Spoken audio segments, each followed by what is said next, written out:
you like a lot, right? Yes. So I'm here to assist you to perform this exercise. Okay. So first, are you comfortable with me? Yes. Okay. So there are only 7 exercises which we today perform, and each exercise we perform in 5 repetition. Okay. So can I start now? Yes. Okay. So first, I'm putting my hand on the gate bell. So are you comfortable with me? Yes. Okay. So you just have to bend a little bit, come to the edge of the wheelchair, and try to stand.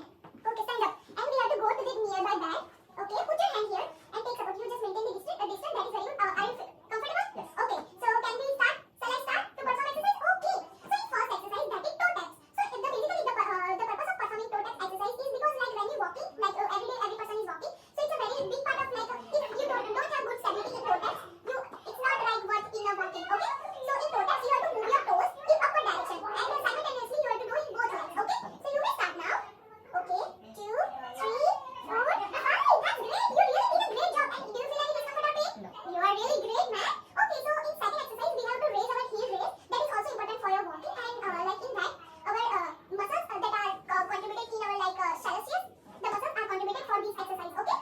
So you have to perform move our heels towards the upper side of the body. Okay. Okay, you may start now. Oh, it's okay. You don't have to bend your knees because it becomes sometimes more painful if you raise your heels with the bending of knee. So you have to make your knees straight and do heel raise. Okay. So you may